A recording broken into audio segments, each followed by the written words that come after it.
accueillir ce soir Neil MacGregor, qui est historien de l'art, qui a dirigé la National Gallery de Londres ainsi que le British Museum. Il a créé une série radiophonique avec la BBC pour raconter l'histoire de l'aventure humaine à travers plusieurs objets tirés des galeries du British Museum. Série radiophonique qui a eu beaucoup de succès. Donc j'ai le plaisir de vous laisser la parole. Je vous remercie pour votre présence. Merci beaucoup, merci de l'invitation, merci de votre accueil et merci de m'avoir invité ce soir. L'idée d'une histoire à travers les objets peut paraître un peu bizarre, et surtout dans une maison d'édition qui se consacre depuis un siècle au texte. Et pour ça, je suis d'autant plus reconnaissant à vous et aux belles lettres d'en avoir fait un livre si beau et surtout de l'avoir traduit en français. Pourquoi une histoire en objet? C'est parce que si on veut écrire une histoire du monde entier, une histoire de l'humanité, il faut partir du constat que la plupart de l'humanité, pour la plupart du temps, ne savait pas écrire. Donc, si on veut une histoire vraiment globale, on ne peut pas se limiter au texte. Si on se limite au texte, on se limite à ceux qui savent écrire, et puisque nous savons tous que l'histoire est écrite par les vainqueurs, on a donc une vision très particulière du monde. J'oserais même dire une vision exclusivement européenne du monde. Il y a évidemment des expressions chinoises, indiennes, etc., mais vous voyez ce que je veux dire. Donc, ça, c'était le point de départ. Et ça remonte, c'est une conséquence directe de la fondation du British Museum, puisque ce livre est en grande mesure une émanation du British Museum, qui est un musée à vocation particulière et à vocation fort différente du musée du Louvre, de l'Ermitage ou du Metropolitan à New York. Les 4 grands musées qui se veulent encyclopédique, le British Museum est spécial. D'abord, c'est le plus ancien, mais ce n'est pas ça qui rend particulier le rôle qu'il cherche à jouer. Créé en 1753, donc en plein siècle des Lumières, l'idée est une idée absolument radicale. C'est de créer une collection où chaque citoyen puisse porter regard sur le monde entier. Chaque citoyen. Ça s'appelle le British Museum parce que ce n'est pas le Royal Museum. C'est fondé par le Parlement. Il y a un musée royal, il y a une collection royale, il y a une bibliothèque royale. Mais ce musée, cette bibliothèque sera pour le citoyen. L'idée est d'offrir au public, avant tout londonien, la possibilité de comprendre le monde entier. Puisqu'en fait, si on considère bien, les premières décennies du XVIIIe siècle sont les premiers dans l'histoire de l'humanité où il est possible de faire une collection du monde entier. Pour la première fois, il est possible, avec les avancées dans la navigation, surtout dans les instruments qui permettaient de mieux naviguer, de parcourir le monde entier, de visiter régulièrement le monde entier et de revenir. C'était nouveau. Et ce n'était possible qu'en Europe et que dans plusieurs villes d'Europe et avant tout à Londres, avec la marine britannique, la marine marchande et la marine militaire. Londres était de loin la plus grande ville d'Europe, de loin la plus riche, la plus cosmopolite, mais c'était une ville sans université. Londres n'avait pas d'université parce que Oxford et Cambridge, les 2 universités anciennes, étaient si fortes, avaient une telle influence qu'elles avaient pu empêcher la fondation d'une nouvelle université à Londres. Donc, le British Museum, si vous voulez, c'est une université pour la ville, ouverte à tous. Dès le début, il faut que l'accès soit gratuit. Dès le début, l'idée est de créer une collection aimed at universality, c'est-à-dire pour le monde entier. Dès le début, c'est un musée parlementaire, C'est-à-dire que la couronne, le gouvernement, ne doit jouer aucun rôle dans la gestion de l'institution. Et là, on veut se distinguer de Paris.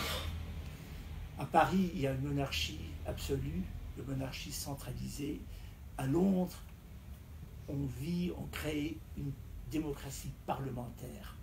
Donc le but du musée, c'est de permettre aux citoyens de prendre position contre le gouvernement, de former sa propre opinion, qui ne soit pas contrôlée, dominée, censurée par le gouvernement.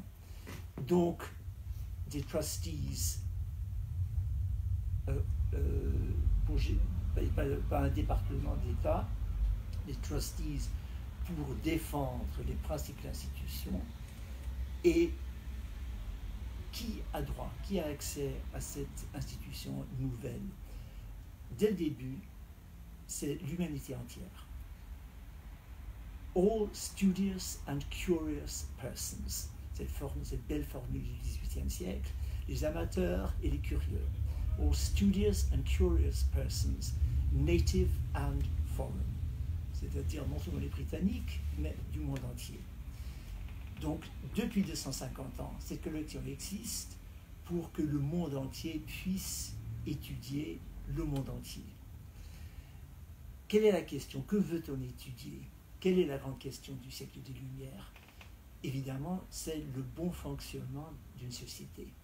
Après 2 siècles de guerres meurtrières, de guerres de religion meurtrières, la question se pose: comment créer une société où on peut penser librement, où on peut avoir dans la même société des gens qui pensent différemment sans qu'ils se tuent? Question très simple. Question d'une actualité brûlante.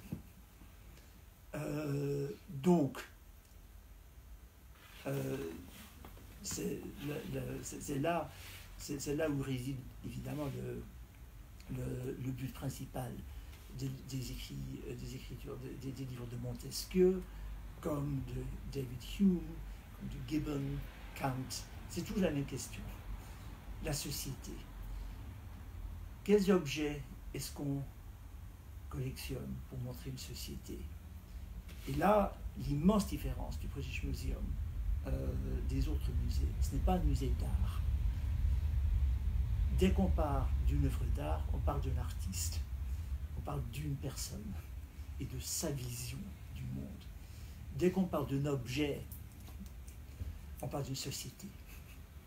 Pour quelle société est-ce que cet objet a été fait? Pourquoi? Comment? Et pourquoi est-ce que cet objet a survécu? Ça permet d'étudier toutes les sociétés sur avec la même méthode. Ça égalise le monde. Et c'est la seule façon d'étudier à égalité, si vous voulez, les sociétés différentes. Les sociétés dites primitives, les sociétés dites avancées, avec écriture, sans écriture. Donc, dès le début, c'est essentiel. Quelles sont les questions qu'on se pose?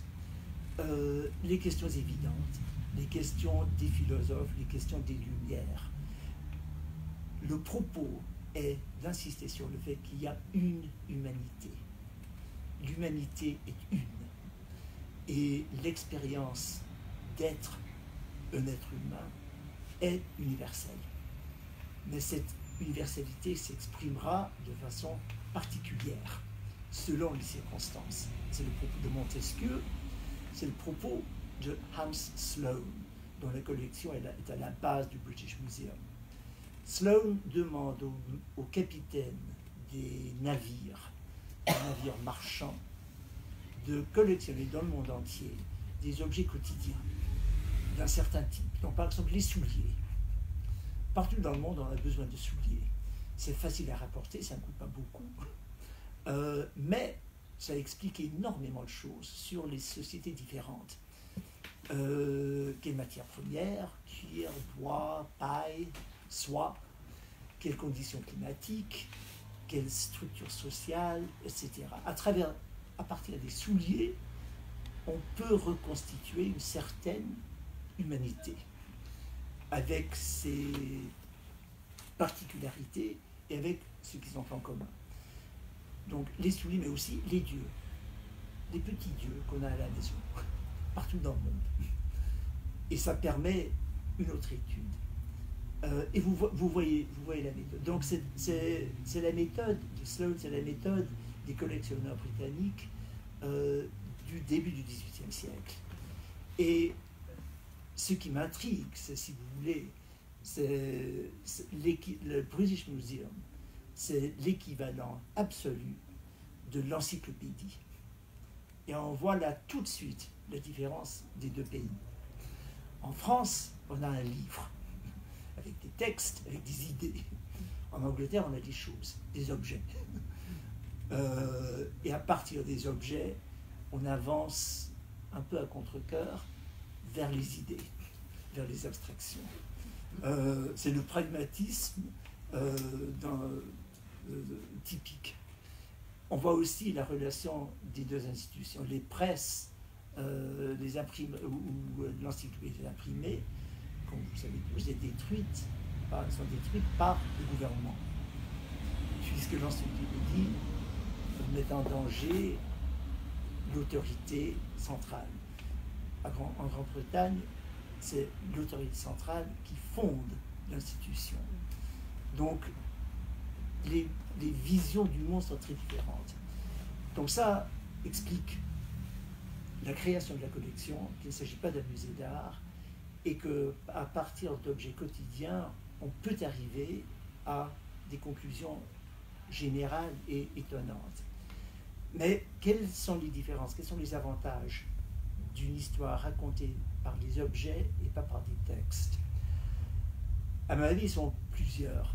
D'abord, un objet, c'est l'objet a plusieurs vies. Nous n'en avons qu'une. La biographie de l'objet traverse les siècles. Et si on reste sur l'objet, on apprend beaucoup de choses sur la société pour laquelle cet objet a été créé, mais aussi par l'histoire de cette société dans un contexte mondial. Puisque tous ces objets, tous les 100 objets, n'ont qu'une seule chose en commun. Le premier objet date de presque 2 millions d'années, et le dernier date de 2010. Une chose en commun, ils sont tous au British Museum. Et comment? Comment se fait-il qu'un musée européen ait pu collectionner ces objets? Et là, on est tout de suite dans l'histoire du commerce, dans l'histoire des conquêtes, dans l'histoire de la curiosité, dans l'histoire des échanges, dans l'histoire des accidents, de l'imprévu. Toutes les histoires sont dans les objets. Et plusieurs histoires sont dans un seul objet. Ça, c'était un immense avantage. Les objets ne parlent pas, mais les objets permettent de beaucoup raconter. Qui peut raconter? Il était indispensable que le récit de l'objet soit raconté par des voix différentes venant du monde entier. Le plus souvent, si possible, des pays sources.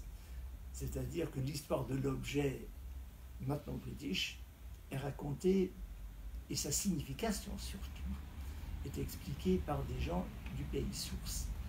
Donc ça aussi, ça offre une histoire, la possibilité d'une histoire globale. Et troisièmement, et ça c'est peut-être le plus important de tout, c'est que l'histoire est écrite, bien évidemment, par ceux qui savent écrire, mais elle est écrite, comme nous le savons tous, surtout par les vainqueurs.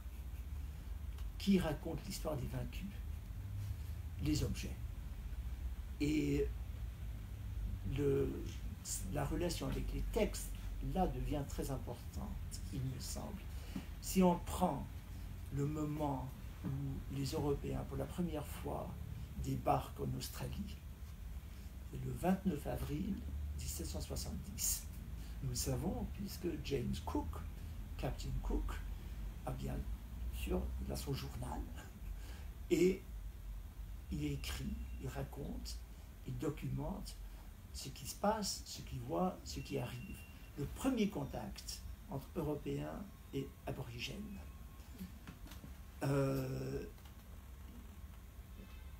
Tout de suite un malentendu. Les Anglais croient que les aborigènes les invitent à débarquer sur la plage. Ce n'est pas du tout l'intention des aborigènes. Ils commencent à lancer des pierres. Les Anglais prennent leurs fusils et les aborigènes prennent la fuite. Premier contact. En prenant la fuite, un aborigène laisse tomber son bouclier. Le premier objet australien que touche un Européen. Nous avons la moitié de cette rencontre, la moitié de ce dialogue porteur de tant de malheurs, de tant de morts, de tant de désastres. Nous n'avons que la moitié de ce dialogue. C'est le texte de Cook. Mais l'autre moitié existe. Il est dans le bouclier. Puisque dans le bouclier, on peut comprendre, on peut essayer de comprendre, on peut se faire une idée de ce qu'était la société aborigine avant que les Européens n'arrivent.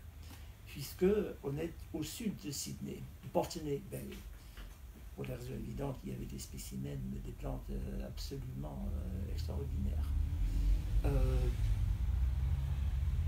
Et ce bouclier, au centre de ce bouclier, qui est fait d'écorce, on voit que ce bouclier a été percé par une lance. Donc on voit tout de suite qu'il s'agit d'une société où il y a des luttes, des batailles entre des groupes d'aborigènes. Il y a des restes de peinture à la craie, peinture avec des emblèmes, des enseignes, pour montrer, on voit tout de suite aussi qu'on se distinguait par son bouclier, son statut particulier, l'identité du groupe. Mais peut-être le plus important de tout, c'est que le bois dont ce bouclier est façonné, l'écorce, c'est l'écorce une écorce de mangrove, très résistant, très dur, mais qu'on ne trouve pas dans la région de Botany Bay, qu'on ne trouve qu'il y a au moins 300 km au nord. Donc, cet objet prouve qu'il y avait des échanges, soit des échanges, des trocs commerciaux, entre guillemets, ou des tribus de guerre, mais qu'il y avait des relations entre des groupes d'aborigènes sur d'énormes distances. Vous voyez ce que je veux dire. Alors, en gros, ou en petit, c'est le propos du livre. Ça nous donne l'autre moitié du dialogue. Et pour en finir, l'objet qui, peut-être, pour moi, résume l'importance d'insister sur ce que peuvent nous raconter les objets, c'est un tambour. Un tambour grand comme ça, droit, le creux d'un tronc d'arbre avec une peau d'animal. Tambour classique. Sloane, dont la collection était si importante au début, il demande au capitaine de remporter des souliers, des dieux, des idoles, mais aussi des instruments de musique. Chaque société a de la musique. Il sait que le rythme, la musique, ça fait partie de l'universalité humaine. Donc, de partout dans le monde, il collectionne les instruments de musique. Un capitaine achète en Virginie, donc en Amérique du Nord, un tambour, on lui vend en 1730, comme tambour des indigènes américains. Et Sloane l'achète, il le range avec ses autres instruments pour comparer les tambours, puisque le tambour, il y a une collection de tambours du monde entier. Donc, en comparant, on comprend. Puisque c'est ça, l'idée de cette collection, si vous voulez, c'est une anthropologie politique comparée. Parce que ce n'est qu'en comparant qu'on comprend. Ce n'est qu'en comparant qu'on se comprend. Donc il range ce tambour avec les autres tambours indiens. 1730, il achète, 1753, ça apparaît au British Museum, ça reste là. Et les conservateurs de musée, comme vous le savez, la science avance à un pas plutôt élégant. La science ne se presse pas. 150 ans après, un conservateur décide de regarder de près ce tambour qui porte son cartel d'origine, Indian Drum. En regardant de près, il se pose la question de quelle bois est-ce qu'il a fait ce tambour. Donc appel au jardin des plantes Kew, et l'expert dit tout de suite ce n'est pas il s'agit là d'un arbre africain qui n'a jamais poussé en Amérique. Et non seulement un arbre africain, c'est de l'ouest de l'Afrique, et les cordes qui relient la peau et le bois du tambour sont aussi des cordes des plantes africaines. Il s'agit sans question africain. Alors, et non seulement ça, donc ça, sachant qu'il s'agit d'un tambour africain, il se renseigne auprès de ses collègues africanistes qui lui disent visiblement ça fait partie d'un orchestre royal africain.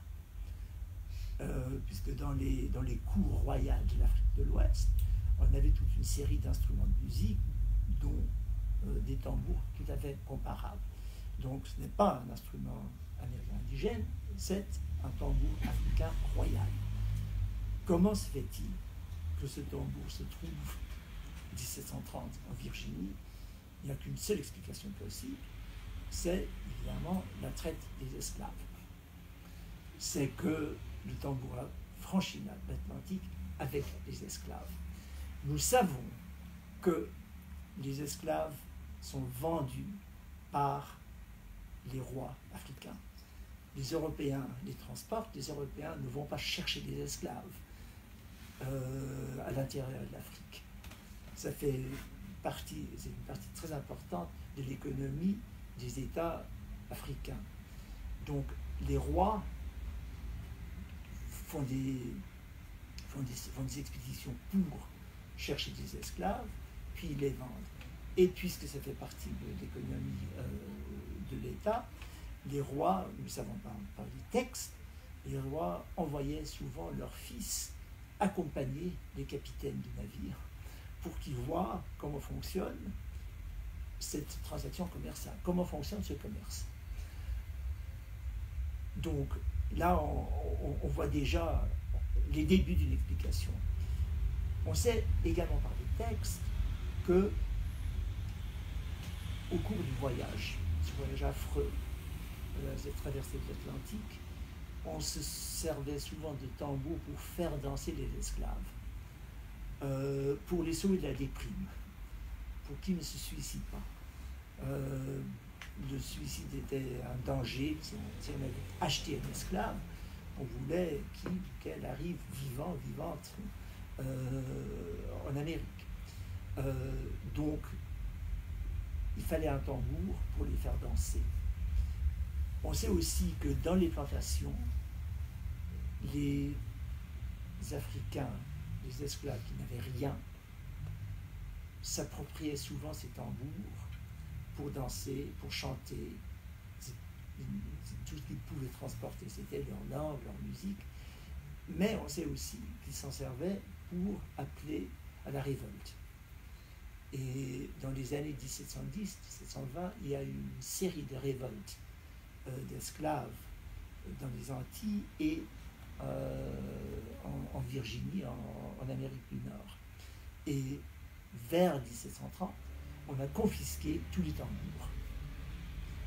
Donc on peut supposer que c'est à ce moment-là que le tambour était là et disponible et que le capitaine l'a acheté. Vous voyez ce que ça nous permet. Évidemment, il n'y a aucun récit par un esclave, ni par un roi africain qui raconte ça. L'objet nous permet de reconstruire, d'imaginer, il faut imaginer, mais ça nous permet, je crois, licitement d'imaginer une histoire qui, sans l'objet, aurait complètement disparu. Donc voilà, ça c'est le but du livre, en commençant au début de l'humanité, pour venir jusqu'à présent, avec des thèmes qu'on retrouve, la religion, la mort, la guerre, l'argent. Comment fonctionne l'argent à travers les sociétés, à travers les siècles. Donc on commence avec la première pièce officielle, la première monnaie. Monnaie n'est pas Crésus, le célèbre roi Crésus. C'est le moment où l'État garantit la valeur de l'or. Ça permet évidemment un marché, ça permet des échanges plus rapides, plus efficaces, ça permet l'éclosion d'un commerce immense en Lydie à l'époque, et on va à travers le premier billet de banque, la première pièce de monnaie islamique, pour la première fois une pièce de monnaie où il n'y a pas la tête du souverain, il n'y a que le texte du Coran, puisque l'islam ne fait jamais ce compromis avec l'État que fait le christianisme. Dès le début, il s'agit d'une religion supranationale, qui se veut supranationale. La première, et puis on finit vers la fin, une carte de crédit, puisque là, on a une espèce de monnaie qui n'a aucune valeur intrinsèque, qui n'est garantie par aucun État, et qui est universelle, c'est global. Donc vous voyez un peu le système, et c'est ça qui a été si bien et si élégamment traduit. Et je voudrais vous remercier. S'il y a des questions...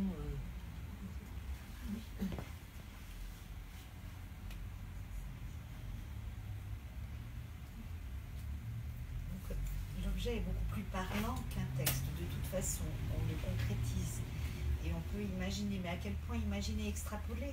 Vous voyez ce que je veux dire? Oui, tout à fait. Et c'est à la fois le charme et le danger. C'est qu'il faut imaginer et extrapoler. Mais là, l'analyse scientifique de l'objet, là, les textes peuvent limiter l'imagination, si vous voulez, ou la diriger. Mais en fait, c'est la même chose avec les textes. Lorsqu'on prend un texte de Shakespeare, qu'est-ce que ça voulait dire à l'époque? Comment c'était joué? Enfin, il faut, même avec les textes, il faut un effort d'imagination. La part du spectateur, la part du spectateur est toujours importante.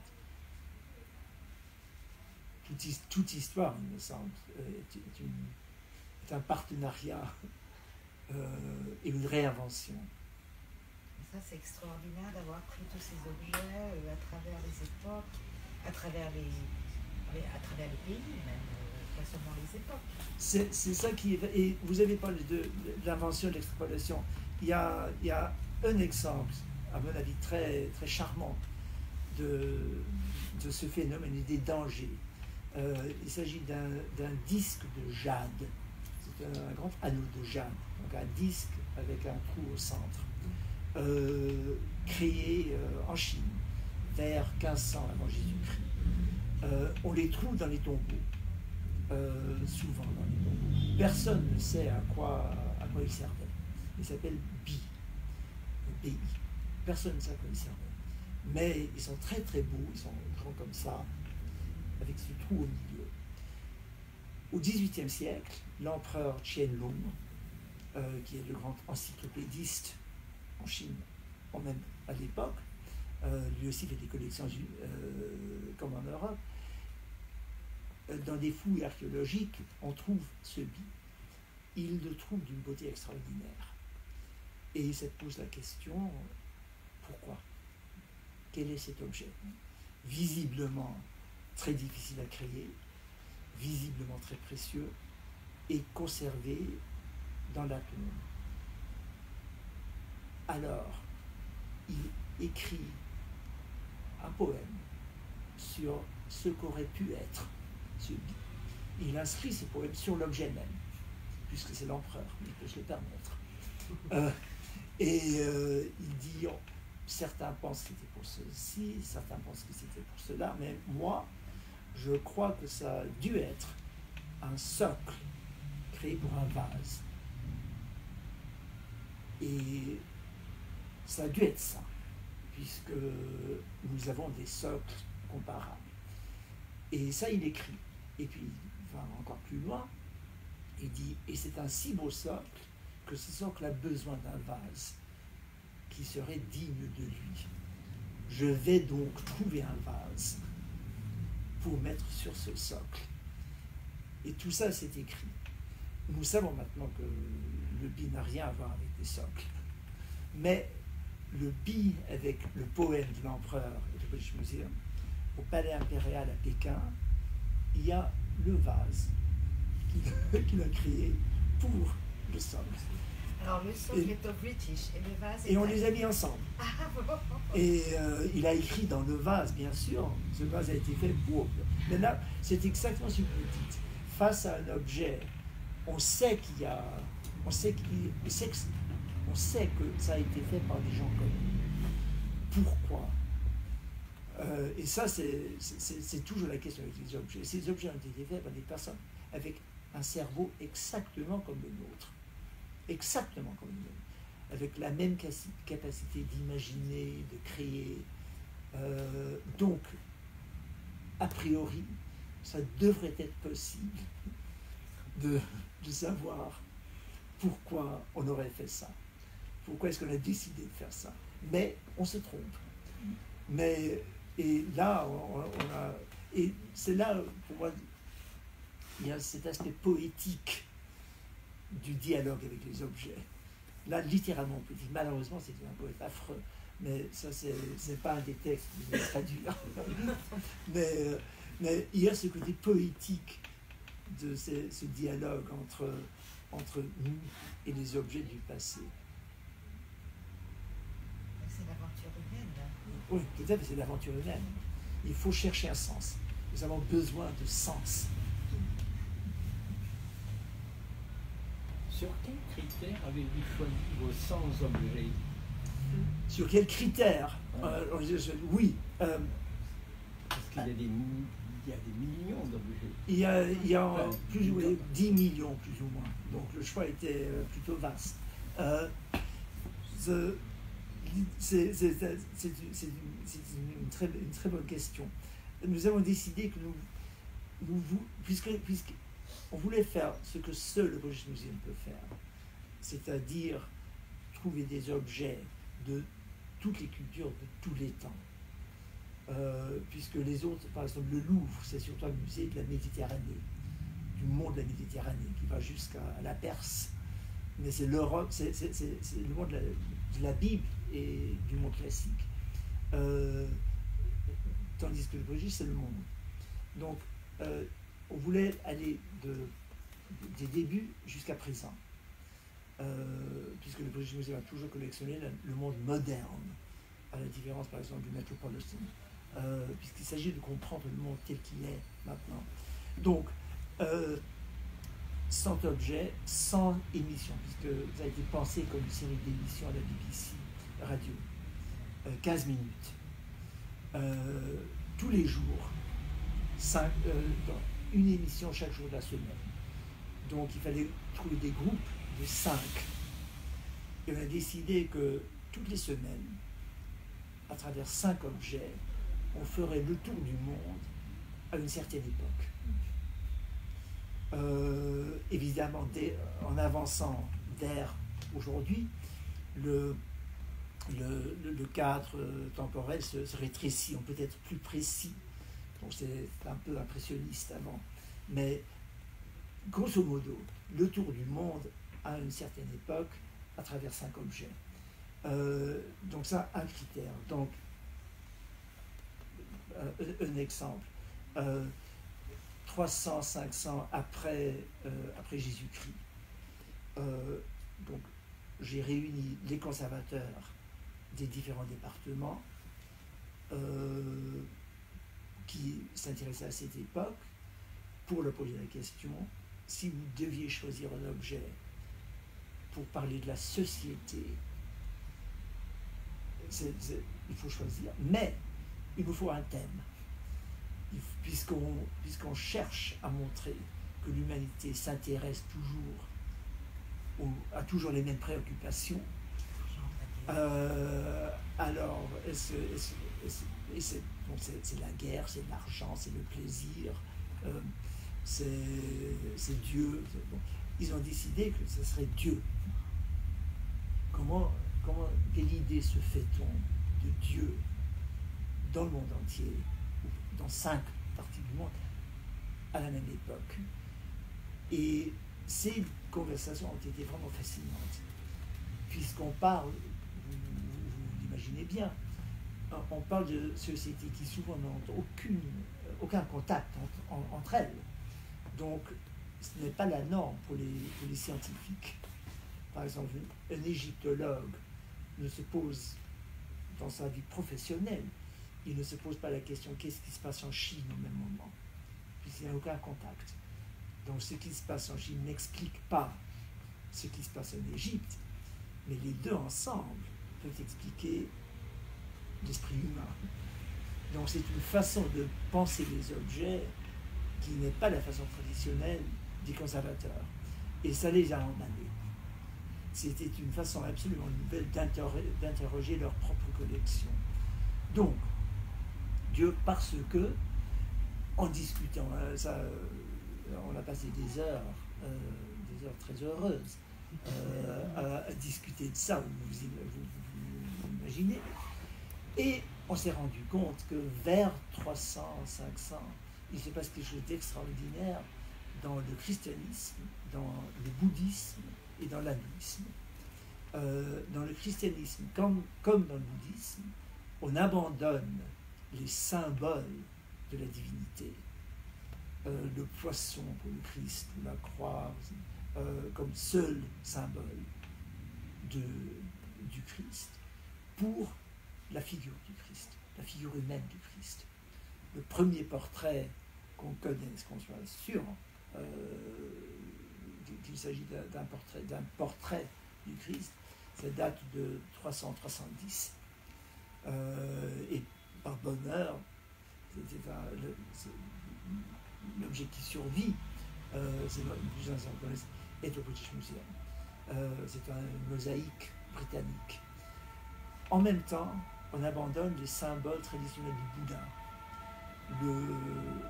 L'empreinte du pied, le palmier, l'arbre sous lequel il a eu sa vision, et on passe à la figure du Bouddha. C'est extraordinaire. Au même moment, l'iconographie change. Et l'iconographie reste ce qu'elle est aujourd'hui, grosso modo. Et pour l'hindouisme, on avait déjà plusieurs façons de représenter les dieux, mais vers 400-500 se fixe l'iconographie hindoue et devient telle qu'on la connaît aujourd'hui. C'est-à-dire que à partir de 500, dans les 3 religions, sans contact trop évident, on arrive à l'iconographie humaine et qui persiste à nos jours. Ça, c'est fascinant. Le concept est devenu une image. Comment ? Le concept est devenu une image. Oui, tout à fait. Et cette image perdure jusqu'à présent. Jusqu'à présent. Et donc, pourquoi ? Et c'est ce genre ça nous a étonnés tous. Et ça a déclenché toute une série de programmes de recherche. On suppose, pour la perdurance, pour la survivance de l'iconographie fixée à ce moment, il se passe en même temps, ça se passe en même temps que les grands empires s'établissent.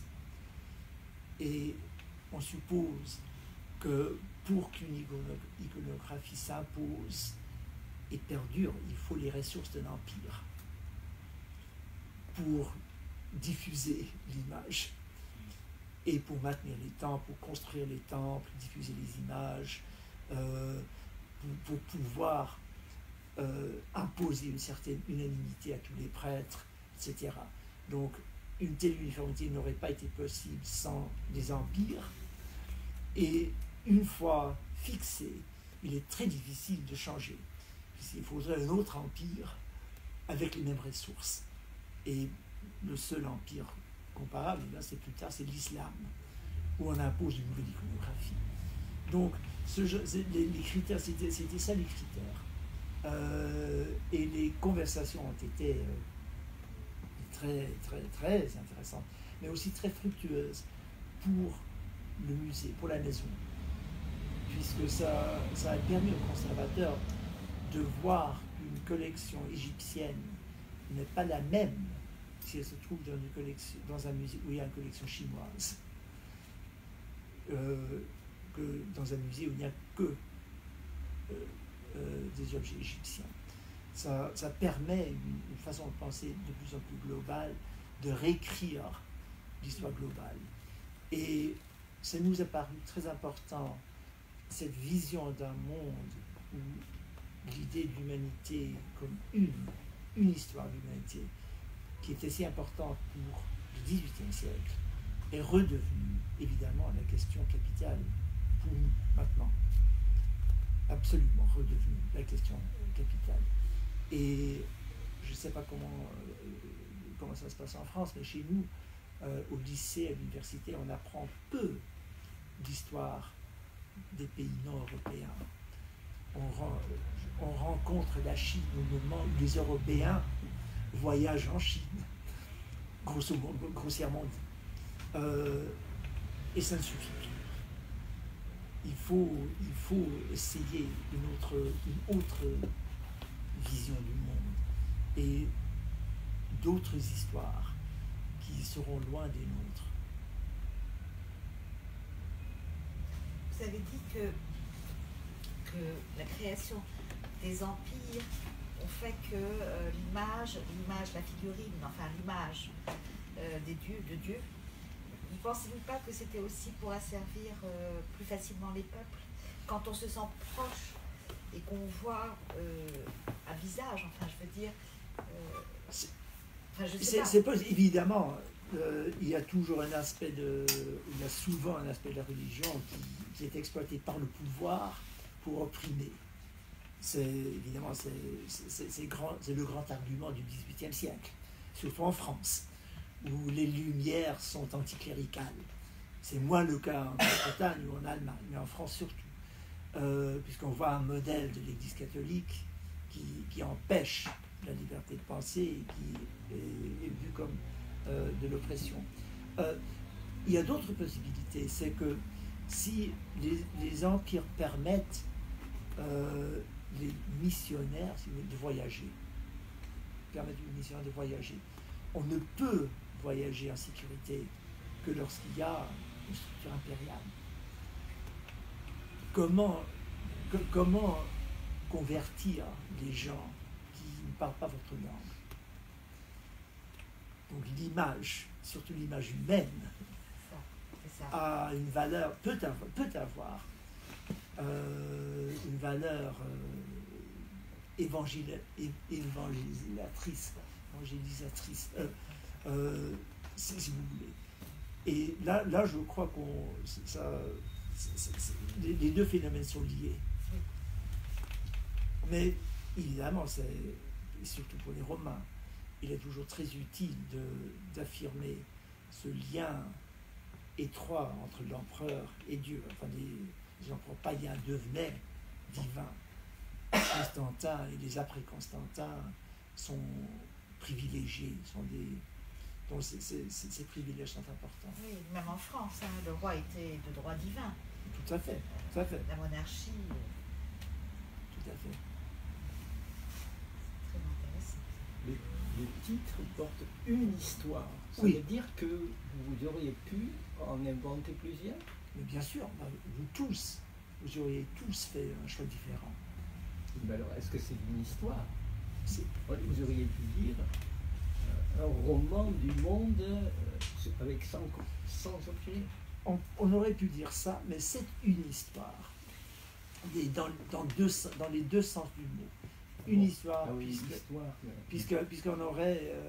Il faut entendre le mot histoire en tant que science Là, ce n'est pas un reproche que je fais à la langue française, mais nous avons deux mots, history and story. Voilà, magnifique.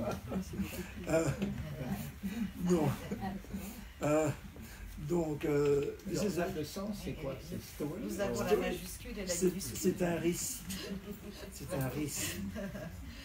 Donc c'est une histoire. Parce qu'on voulait insister sur le fait qu'on aurait pu choisir d'autres objets, et si on avait invité d'autres collaborateurs, ils auront contribué d'autres récits. Donc c'est une histoire entre une pluralité immense possible. Mais j'insiste sur le fait qu'il s'agit d'une histoire de l'humanité, puisqu'on a choisi les objets. L'autre critère, c'était de montrer les contacts entre les cultures, entre les peuples, autant de la création de l'objet, et surtout par la suite. L'humanité entière a une histoire. Et ça, c'est important. Et là, on a l'immense distinction, à mon avis, entre la notion d'identité du XVIIIe et du XIXe siècle. Pour les gens du XVIIIe, pour les gens du siècle des Lumières, justement à cause des guerres, il fallait insister sur le fait qu'il y avait une république des lettres. Il y avait un monde où tout le monde était citoyen au même titre. Il y avait une humanité. Et qu'il y avait un patrimoine commun de l'humanité. À partir de la Révolution française, on passe à une autre idée d'identité de la nation, l'identité de la nationale, avec une histoire nationale, avec les résultats qu'on connaît. Donc c'était une histoire du monde, pas plusieurs histoires des différentes nations du monde. C'est donc, si vous voulez, le titre a été choisi pour réaffirmer cette vocation du XVIIIe siècle. L'idée que nous sommes tous partie de la même histoire. Nous partageons tous la même histoire. Est-ce que ça vous... Oui, ça a beaucoup plus de sens maintenant que vous me l'expliquez comme ça. Ce côté humanité. Oui. C'est ça. Puisque c'est ça le propos du musée. Pour la première fois dans tous les pays d'Europe, dans les années 1740-1750, on crée le nouveau mot a citizen of the world, Weltbürger, citoyen du monde. C'est une idée de l'époque. Très forte et très belle. Très forte et très belle. Et dans les mêmes décennies, on crée un autre mot, optimisme, dans toutes les langues européennes. C'est pas un hasard. Et cet optimisme mondial qu'on voulait un peu récupérer, puisque ça nous paraît si important. Et sans question, c'est le but de notre musée. On peut voir, par exemple, dans le Rijksmuseum à Amsterdam, le cas d'école d'un musée d'identité nationale. Le but du Rijksmuseum, c'est de montrer quelles sont les spécificités du néerlandais et de l'histoire néerlandaise. Ce qui est une vocation tout à fait normale et noble, mais très différente.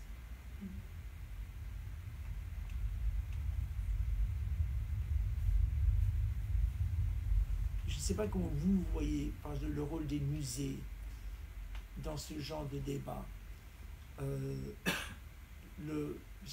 Puisque les traditions françaises des musées sont évidemment autres. Il s'agit de collections royales qui ont été créées pour servir aux besoins du roi, aux volontés du roi, du prince. C'est en grande mesure toujours le cas. Le président de la République peut décider du sort des collections. Le ministre a des responsabilités pour le musée. Chez nous, ce n'est pas le cas du tout. Et chez nous, évidemment, à cause de cette histoire, le rôle social, civique, le rôle civique du musée reste le rôle capital, le rôle de base. Je ne sais pas si vous voyez le même rôle pour les musées en France. Il y a beaucoup de musées privés aussi en France. Il n'y a pas forcément que des musées nationaux. Il y a des musées qui ont leur propre gestion, qui sont indépendants de l'État. Oui. Par des mécènes. Oui, mais je parle sur des musées d'État. Ah, les musées d'État, les musées nationaux. Quel est le rôle des musées d'État en France? C'est de permettre à tous les citoyens d'accéder à la connaissance au sens le plus général. Mais je pense par exemple au musée de l'histoire de l'homme, ça c'est un peu l'histoire de l'humanité. Quand vous allez voir le musée, on voit les premiers hommes, le sapiens sapiens, l'erectus. C'est une autre histoire de l'humanité. Oui, tout à fait. Tout à fait. Qui montre comment on est parti des savanes africaines, comment on s'est diversifié, les familles. Et ça, je trouve ça intéressant parce que c'est deux histoires de l'humanité. Tout à fait, tout à fait. Conçues de façon différente, sur des critères scientifiques différents, mais la même ambition. Il est évident que ce genre de musée, le musée d'histoire naturelle, musée de l'homme, il faut avoir un peu des connaissances, pas des connaissances. Alors que là, on voit un objet, quoi. On s'émerveille devant l'objet. On dit voilà, c'est une chaussure portée par la bonne de tel truc. Tandis que quand on parle de l'homo sapiens, il y a déjà une base qui est indispensable pour apprécier vraiment les objets que nous trouvons là, qui sont des os, des crânes, tout ce que vous voulez, quoi. La proéminence de la mâchoire, le volume. Mais c'est une histoire de l'humanité. Tout à fait, tout à fait. C'est pour ça que ça m'a interrogé tout à l'heure sur. Voilà, c'est ça qui faisait le lien dans ma tête. Est-ce que les conservateurs entre les musées, par exemple britanniques et français, échangent d'une façon... Parce qu'on a l'impression que nous, en fait, on est beaucoup plus clivés dans notre façon d'organiser nos connaissances. La connaissance encyclopédiste du siècle des Lumières, elle est un petit peu... vous avez... au travers du British Museum, on voit qu'effectivement, il y a une autre approche. Nous, on a peut-être une forme un petit peu presque de prétention ou d'idéologie, je ne sais pas, à vouloir toujours aller dans l'expertise et de ne pas prendre les choses peut-être simplement. On a aussi réfléchi, je pense, autour des objets. Il y a quand même des très beaux musées à Paris et dans la France qui expliquent, mais on n'a pas la même démarche en fait. La démarche est bien différente. Oui. Je crois que pour ça, il y a plusieurs explications. D'abord, la création des collections des temps de la monarchie, et même au XVIIIe siècle. C'est le rôle des collections dans la vie politique, plutôt que civique du pays, dans la vie politique du pays. Donc ça, c'est déjà une chose. Mais la division du monde lors de l'explosion des connaissances humaines au XIXe siècle, la division des collections à Paris entre le monde de la Méditerranée, le monde biblique et classique au Louvre, et puis Extrême-Orient à Guimet, et puis le reste du monde a grandi. Et c'est vraiment le reste du monde. Il y a très peu de cohérence dans les collections, dans les différentes collections en tant que totalité. Donc on a divisé le monde selon les connaissances, selon les structures des connaissances, vers 1900. Ce qui est tout à fait raisonnable, puisque les collections, par paresse ou par manque d'intelligence, les Britanniques ne l'ont jamais fait.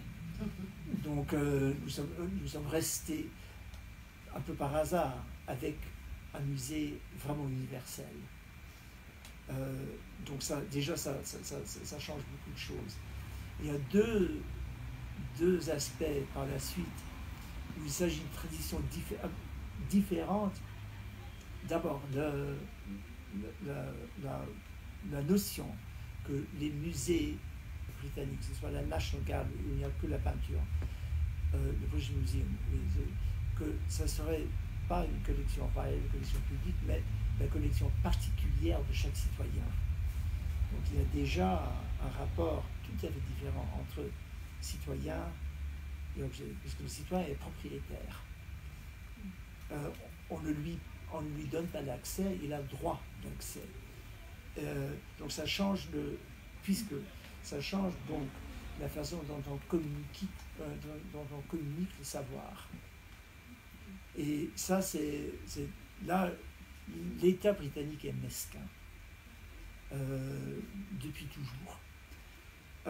En France, par exemple, un seul exemple, mais ça montre un peu, je crois que ça explique un peu, ça revient sur ma question. Au moment où les grandes fouilles assyriennes arrivent à Londres, à Paris, c'est en même temps, les années 1850.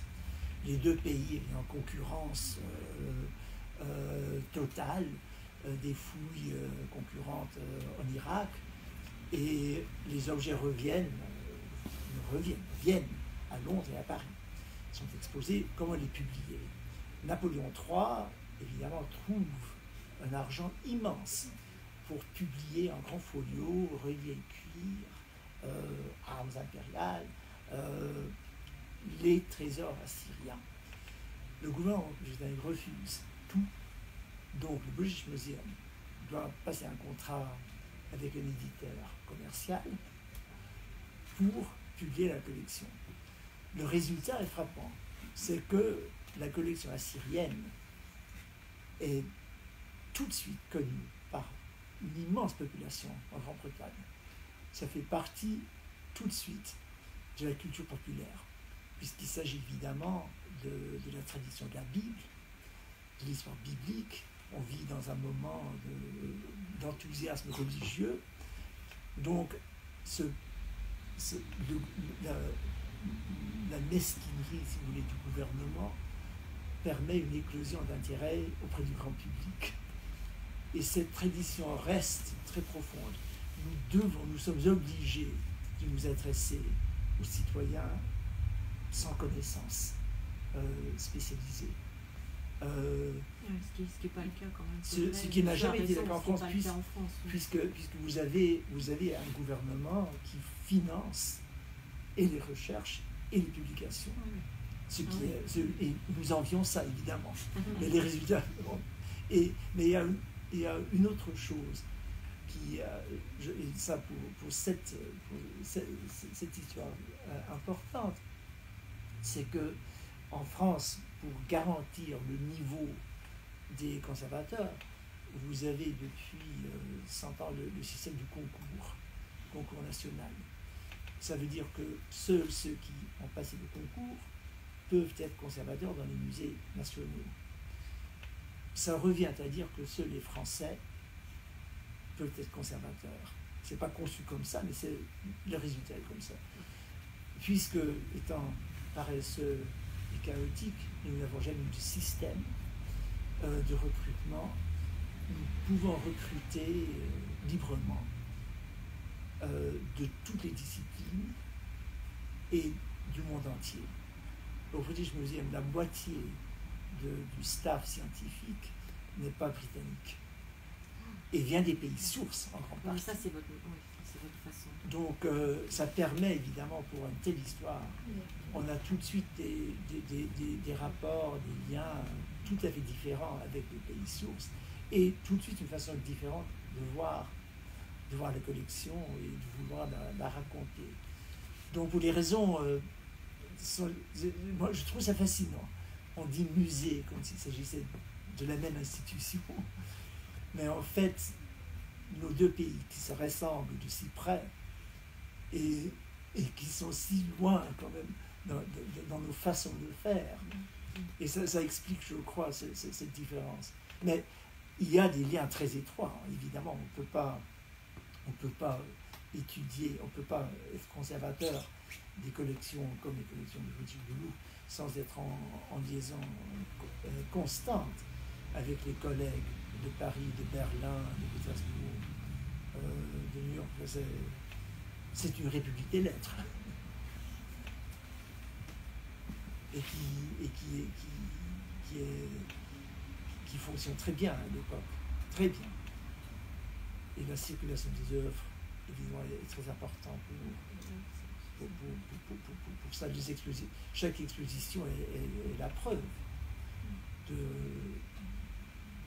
cette communauté muséale. Vous parlez de cette différence, mais c'est dans la perception, on voit que, si j'ai bien compris, la perception britannique c'est beaucoup plus ouverte, alors que française est beaucoup plus nationale, centralisée avec ses conservateurs qui ont fait. Mais quand on regarde les expositions internationales, il n'y a aucune différence. Tout à fait, vous avez tout à fait raison. C'est ça qui est étonnant.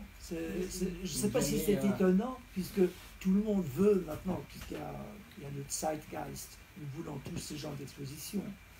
Et c'est pour ça que le résultat n'est pas toujours si différent, mais les traditions, les façons d'y arriver sont... Vous allez à Vienne, vous allez voir à Bruegel, l'exposition Bruegel, elle pourrait se passer à Londres, je suppose, comme à Paris. Tout à fait. Mais il y a, je crois, une différence. Là, vous parlez d'art européen. Et là, évidemment, il y a une vision commune. Je crois que la question se pose différemment lorsqu'il s'agit d'autres questions, et de questions et pas d'artistes. Et pour moi, l'immense différence, c'est la religion. C'est-à-dire comment exposer dans un musée la religion, ce que veut dire la religion pour une société. Si on veut comprendre le monde, on ne peut pas comprendre le monde actuel si on ne se pose pas cette question. Pourquoi? Comment? Pardon. Est-ce que vous croyez que la religion, c'est une question importante? Au Moyen-Orient, je dirais plutôt oui. En Inde, oui. En Russie, oui. En France, la question de l'islam se pose carrément. À mon avis, c'est très important. Et c'est nouveau. Depuis 50 ans, tout a changé. Il y a 50 ans, tout le monde croyait que la religion allait devenir de plus en plus affaire privée. Là, on voit en France, en Allemagne, la grande question de l'immigration se pose en termes de religion. Mais n'est-ce pas le tambourinage de la presse? Parce que quand même, je vous rappelle que nous sommes à l'époque de la théorie de la relativité, de la mécanique quantique, c'est autre chose que la religion. Et ces religions-là, la science, gère notre vie quotidienne, votre téléphone portable, votre... Bien sûr, mais elle ne gère pas les esprits. Enfin, et de plus en plus... Non, si on voit ce qui se passe au Moyen-Orient, on ne peut pas se faire une idée on ne peut pas se faire une théorie de pourquoi ça se passe comme ça, sans prendre en compte ce que veut dire la religion comme source d'identité et d'espoir pour des peuples. Je vous dis ça parce que j'ai un ami de longue date, musulman, qui vivait en France il y a 15 ans.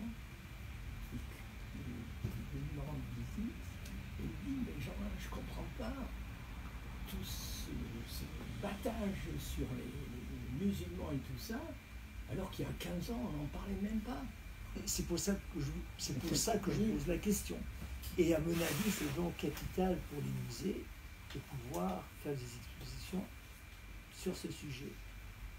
Et là, on voit une immense différence entre la France, l'Allemagne et la Grande-Bretagne. Parce que je travaille en ce moment à Berlin. En Allemagne, en Grande-Bretagne, ça paraît tout à fait normal qu'on traite de ce sujet dans les musées, à travers les expositions, les débats, même les rites dans les musées.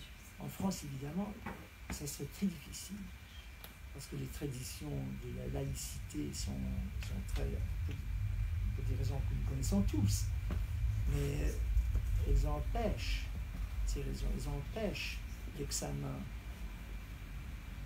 du phénomène religieux dans la société. Et ça me paraît grave. Je diverge. Oui, tout. Je vois.